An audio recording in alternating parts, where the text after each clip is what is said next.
তাহলে সেই বাড়া ভাঙা গর্জনের বইটা তুই বার করছিলি? তাহলে তুই সেই চিটার বাটপারের এক নম্বর মূল।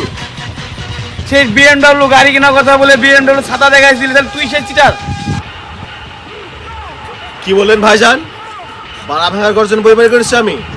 শুধু আপনি আমার গার্লফ্রেন্ডের ভাই বলে বেঁচে এলেন, নাহলে আপনাকে একদম এতক্ষণ টুকরো টুকরো করে ফেলতাম ভাইয়া, ঠিক আছে?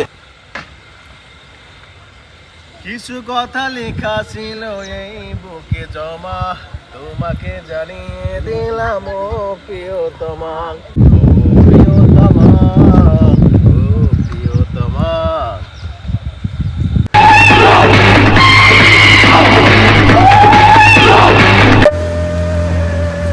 আসসালামু আলাইকুম ভাইয়া। ওয়ালাইকুম আসসালাম রহমতুল্লাহ বারাকাতু। ভাইকে সালাম করে দিদি। তো তারপর ভাইয়া দিনকাল কেমন কাটছে আপনার? দিনকাল তো আলহামদুলিল্লাহ ভালো কাটছে। তোমাকে তো চিন্তা করলাম না ভাইয়া। আরে ভাই কি যে বলেন, এখন আমাকে কেউ চিনতে পারছে না ভাইয়া। এখন আমি বাংলাদেশের টপ সেলিব্রিটি।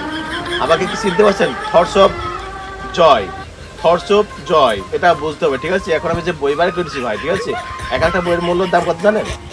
1000 টাকা, বুঝছেন ভাইয়া? তাহলে সেই বাড়া ভাঙা গর্জনের বইটা তুই বার করছিলি? তাহলে তুই সেই চিটার বাটপারের এক নম্বর মূল। সেই বিএমডব্লিউ গাড়ি কেনার কথা বলে বিএমডব্লিউ ছাতা দেখাইছিলি, তাহলে তুই সেই চিটার। কি বলেন ভাইজান? বাড়া ভাঙার গর্জন বই বের করেছি আমি? শুধু আপনি আমার গার্লফ্রেন্ডের ভাই বলে বেঁচে এলেন, নাহলে আপনাকে একদম এতক্ষণ টুকরো টুকরো করে ফেলতাম ভাইয়া, ঠিক আছে? আমার বই শুনে সবাই এখন একদম ফিদা বাংলাদেশে, ঠিক আছে? আমি যেভাবে মারতে লাগিয়েছি বাংলাদেশের মানুষের, ঠিক আছে? বাংলাদেশের মানুষ সেই কোথায় ভাইয়া? আমি যা বলবো তাই খাবে, ঠিক আছে? আমি খালি একটা এরকম করে ফুটো দিয়ে দিচ্ছি 4 মিলিয়ন ভিউ, ঠিক আছে? ধর্ষক জয় মানেই এখন ব্যান্ড, এটা বুঝতে হবে ভাইয়া। তাহলে ভাইয়া আপনি আমার একটা পৃষ্ঠা নাম্বার 38-এর একটা আপনি জাস্ট আমার একটা শায়রি শোনেন, ঠিক আছে? ভালোবাসারই আলো চালাতে পেরেছে গজল, বেশিরভাগই তো গাঁজা খাওয়ার গজল, পারবো কিনা জানি না, তবে স্বপ্ন আমার একটাই, আমি একদিন গাঁজা টানতে চাই। ওকে ওকে। তুই যেমন ভোদাই, তোর বাংলাদেশের ফ্যান ফলোয়ারও এমন ভোদাই। তোর বই 1000 টাকা দিয়ে বাড়াল বাড়ে কিনে, সে তো সাদা অর্ধম ভোদাই। তোর বই তো 15 টাকা দিয়ে পড়া যায় না রে। কি বললেন ভাইয়া? আপনি যেভাবে কথা বলেন ভাইয়া, আমার এই বুকের ডান পাশের পাঁজরটা ভেঙে গেল ভাইয়া।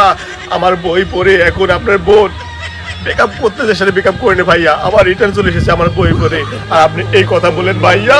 খুব কষ্ট পেলাম ভাইয়া, খুব কষ্ট পেলাম। তুই কষ্ট পাস আর যাই পাস, আমার বোনের স্বপ্ন দেখা তুই ভুলে যাস, ঠিক আছে? যা এখান থেকে সরে যা। এইসব পাগল ছাগল যে কোথায় থেকে আছে বুঝতে পারি না এটা।